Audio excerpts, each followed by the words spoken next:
बात रखने का मौका नहीं मिल पाया और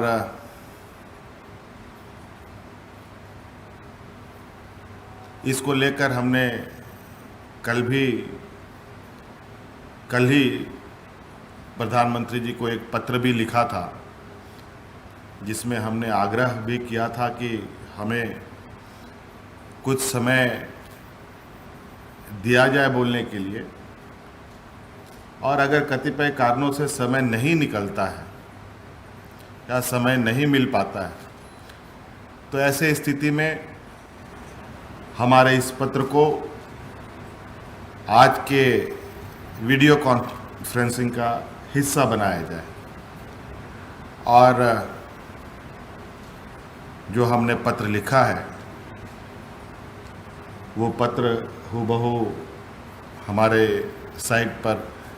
वेबसाइट पर अपलोड कर दिया गया है, जहां आपको उपलब्ध होगा। उसका कुछ सार मैं आपको बता देना चाह रहा हूं, जो हमने मुख्य बिंदु उस पत्र में लिखा है।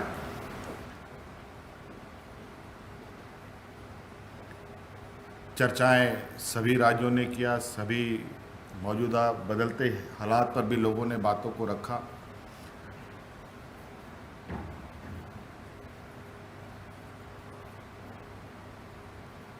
हमने जो पत्र लिखा है उसमें मूल रूप से जो हमने रेखांकित किया है कि झारखंड राज्य को भारत सरकार के द्वारा दिया जा रहा या देश को दिया जा रहा है दिशा निर्देशों को अनुपालन करने में लगता है कि हमें इसकी सज़ा मिल रही है। हम झारखंडियों को इसका सज़ा मिल रहा है।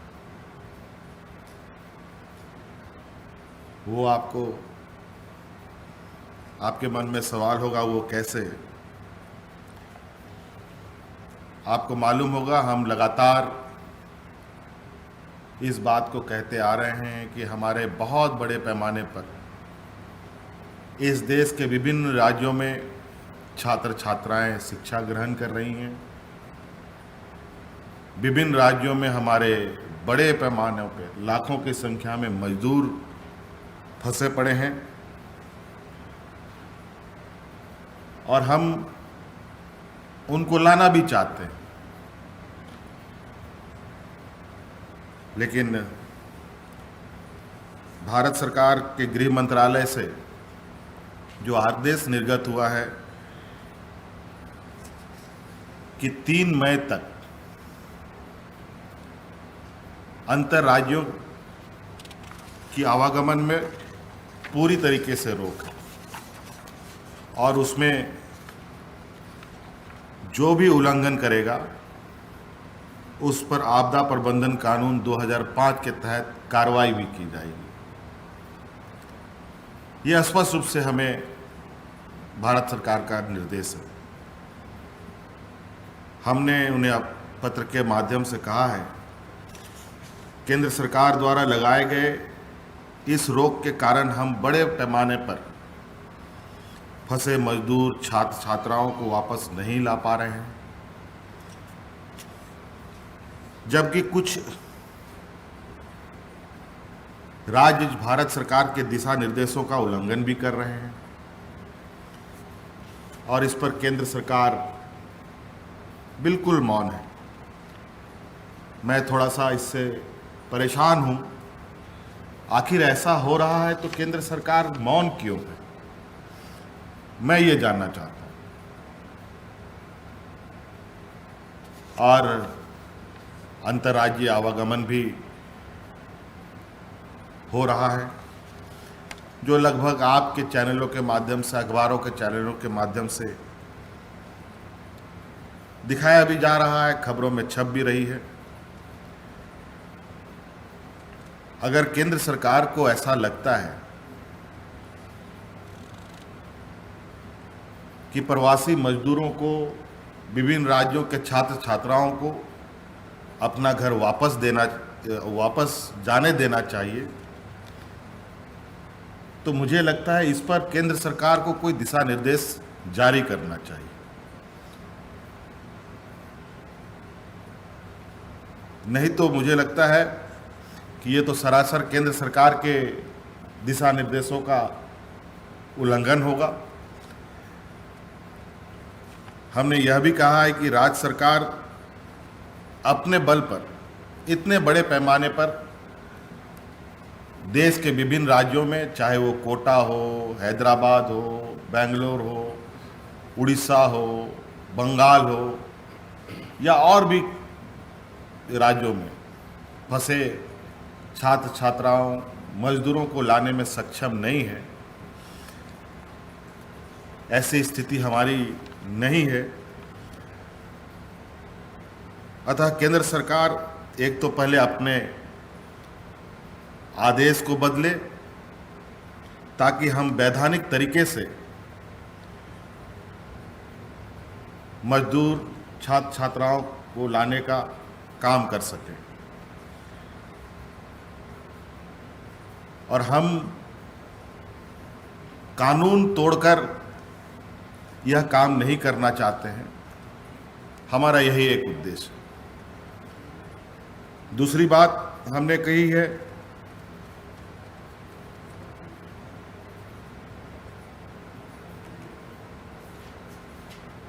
कि केंद्र सरकार ये भी तय करे और ये भी बताए जो बाहर फंसे मजदूर छात्र छात्राओं को किस प्रकार झारखंड वापस लाया जा सकता है। कोई असम में है, कोई जम्मू कश्मीर में है, कोई हैदराबाद में है, कोई बेंगलोर में है, कोई कोटा में है, कोई राजस्थान में है, कोई उड़ीसा में है। ऐसे अनेकों जगह किस तरीके से चीज़ों को हम ला सकते हैं।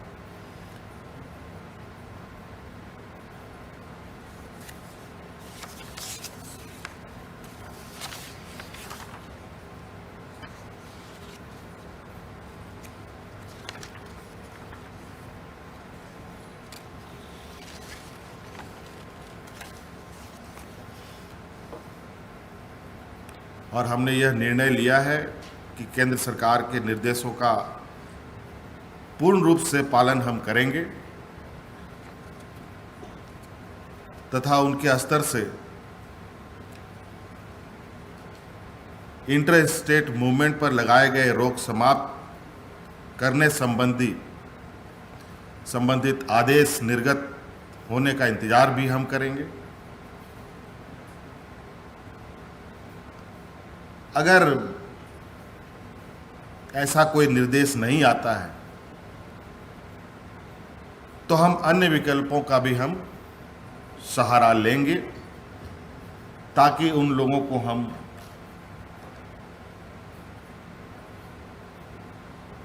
अपने राज्य में ला सकें।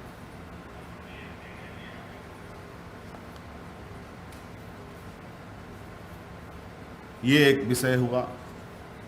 दूसरा विषय आपके समक्ष रखना चाहता हूं।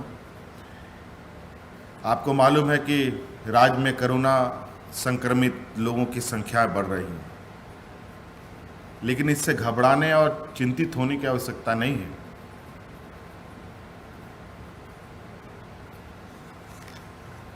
बल्कि हम अधिक से अधिक संख्या ढूंढ पाएं ताकि हम इस संक्रमण को पहचान कर बचाव के रास्ते निकाल पाएं। आज इसलिए सरकार की व्यवस्था ने इस संक्रमण में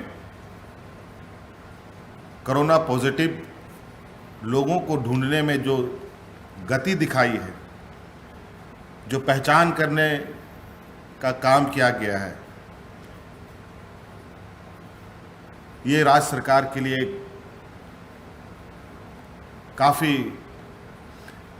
मतलब कहा जाए अभी बहुत ज़्यादा खुश होने की ज़रूरत तो नहीं है, लेकिन संतोषजनक बात है।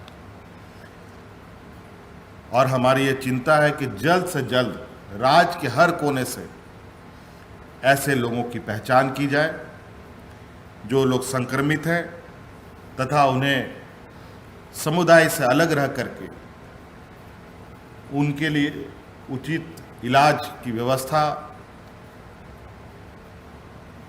उनके लिए किया जा सके।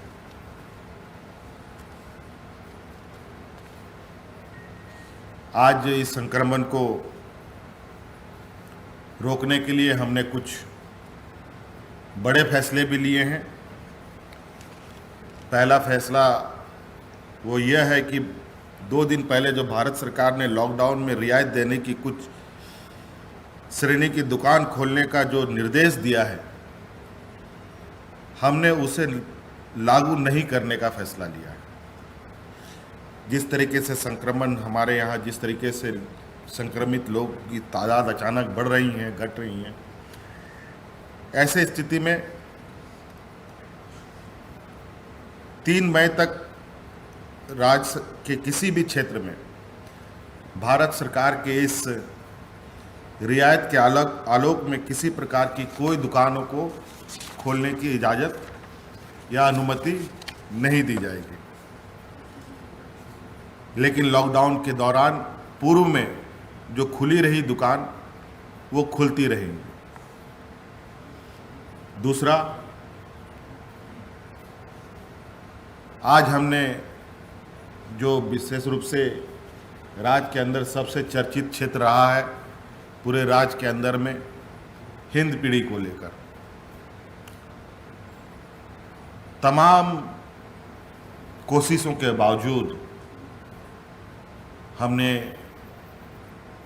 यह पाया कि राज्य के विभिन्न क्षेत्रों से पाए जा रहे कोरोना संक्रमित का जुड़ाव या मूवमेंट कहीं ना कहीं हिंदपीढ़ी से हो रहा है। इसका मतलब हमारे हिंदपीढ़ी के जो हमारे वासी हैं वो आज किसी कारण से हिंदपीढ़ी से निकलकर दूसरे जगहों में जा रहे हैं, जहां वहां पर भी लोगों को खतरे में डालना है। आप लोगों से आग्रह है, हमारे तरफ से हिंदपीढ़ी के लोगों से मेरा करबद्ध प्रार्थना है कि आप लोग जहां हैं वहीं रहें। अभी संक्रमण का समय है, सरकार पूरी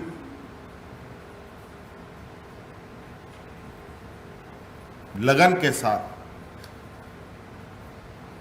आप लोगों के बीच में, आप लोगों के संक्रमण की स्थिति को जांचने परखने के लिए जांच दल जा रही है। लगातार दिन रात कर्मचारी, पदाधिकारी, डॉक्टर, नर्स लगातार आपके इन क्षेत्रों को कोरोना मुक्त करने की दिशा में आगे बढ़ रही है। और ऐसी हालात में आप इधर उधर जा कर के और भी लोगों को संक्रमित कर और भी जगहों को के लोगों की जान खतरे में डाल रहे हैं। कृपया ऐसा ना होने दें।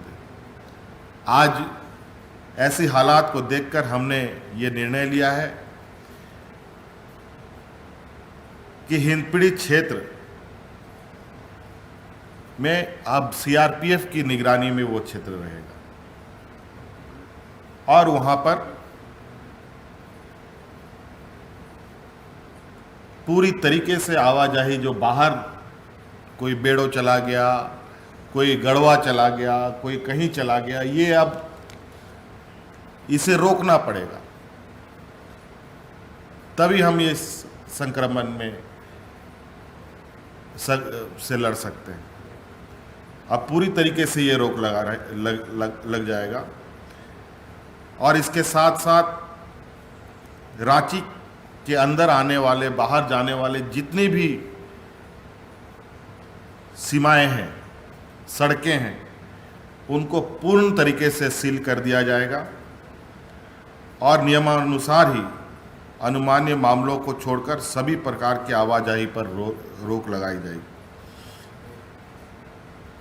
इसके लिए पुलिस बल की तैनाती करते हुए ये सारी चीज़ सुनिश्चित करने के लिए डीजीपी को आदेश दे दिया जा चुका है, मुख्य सचिव को आदेश दे दिया जा चुका है।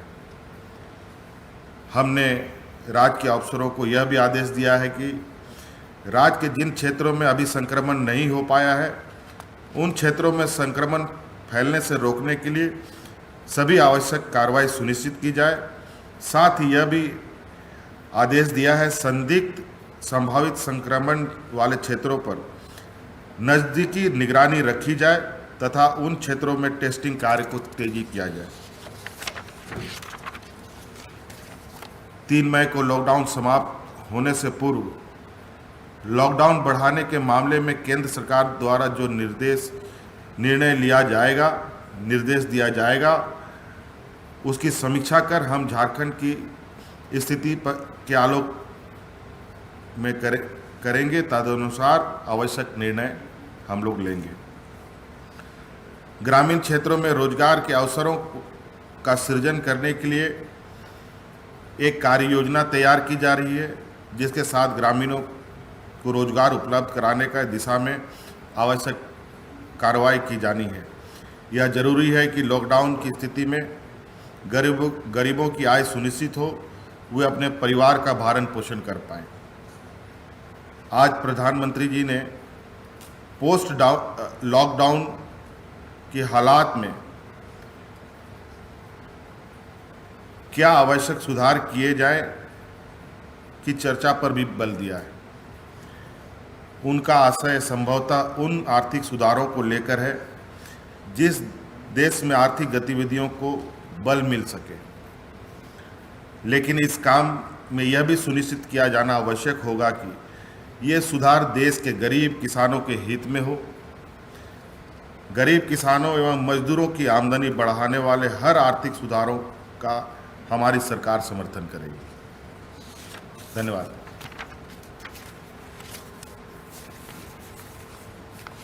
सर, ये जो सीआरपीएफ है, ये सिर्फ हिंदपीढ़ी में ही नहीं है, पूरे रांची शहर में, क्योंकि डीजीपी ने पूरे रांची की बात की थी। देखिए, अब लगभग पूरा रांची और जिलों की अपेक्षा ज़्यादा चौक करने के साथ बंद किए जाएंगे। जहां मुख्य रूप से हिंदपीढ़ी तो पूरा का पूरा अब सीआरपीएफ के जिम्मे में रहेगा। आवश्यकता अनुसार सीआरपीएफ की जहां उपलब्धता महसूस होगी रांची जिले के अंदर, वहां उनका सहयोग लिया जाएगा।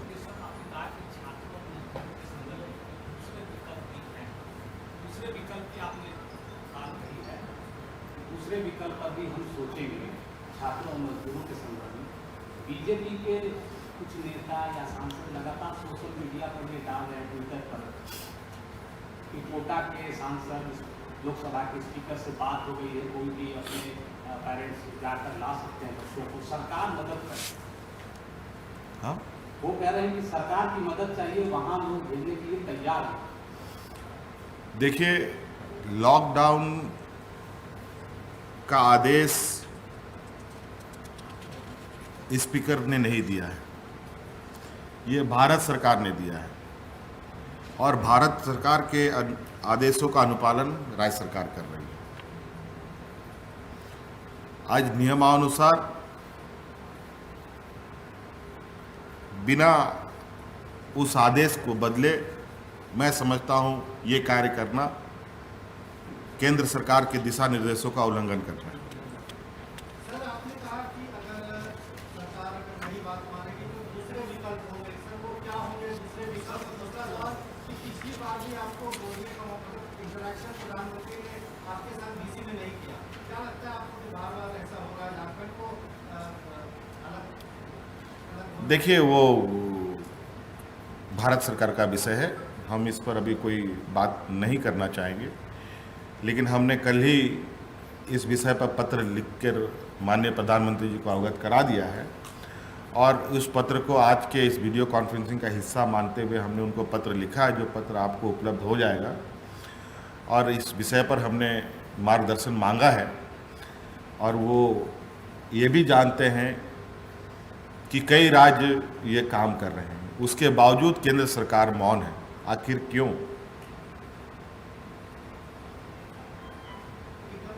आखिर क्यों? आप उधर से भी जानने का प्रयास कीजिए।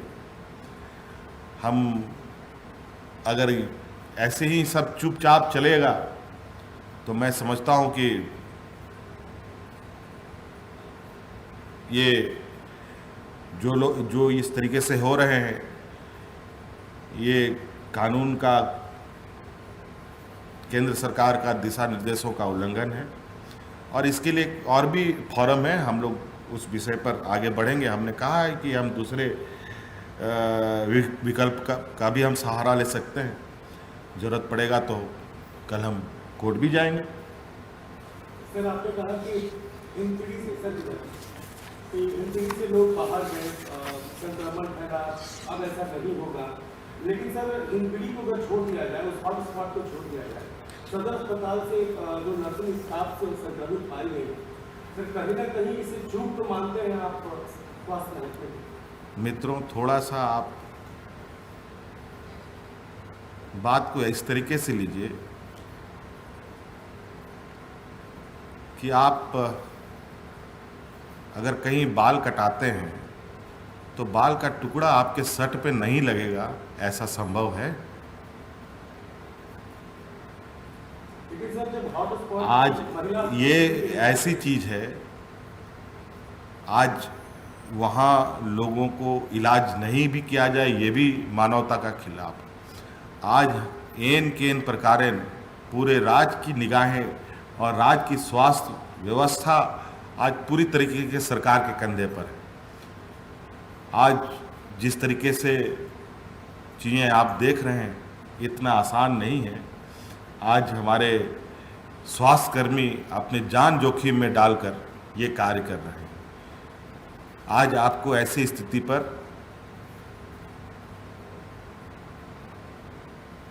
ऐसी चीज़ों को हमें गर्व महसूस होना चाहिए कि आज पूरा रिस्क के साथ लोग काम कर रहे हैं और पॉजिटिव काम कर रहे हैं। आज कुछ ना कुछ ऐसी छिटपिट चीज़ें होंगी ज़रूर, जहां लोग नहीं बताते हैं कि मैं संक्रमित हूं, और वहां उसका इलाज होता है, इलाज करके चले जाते हैं, पता चला वो संक्रमित निकले और पता चला जो उनका इलाज किया वो भी संक्रमित हो गए। ये तो एक कहा जाए कि ये एक, इसको हम कैसे कह सकते हैं, ये आप लोग खुद भी अपने स्तर से इसका आकलन कीजिए। लेकिन मैं ये समझता हूँ कि ऐसे स्थिति पे जो लोग हमारे स्वास्थ्य सेवा पर विश्वास रखते हैं, मैं उनको भी विश्वास दिलाता हूँ कि हर संभव राज्य की स्वास्थ्य व्यवस्था उनके साथ मजबूती के साथ खड़ा रहेगा। जांच का दायरा भी बढ़ाने का इरादा है क्या? जांच के दायरा में जितना भी जांच हो रहा है उसको बढ़ाया जाएगा क्या? बिल्कुल बिल्कुल, जांच की व्यवस्था, जांच जितना अधिक हो सके हमारा प्रयास है। राज्य का 3.25 करोड़ अगर जनता है तो 3.25 करोड़ जनता हो का जांच हो, ये प्रयास हो, तभी हम एक बेहतर विकल्प की ओर जा सकेंगे।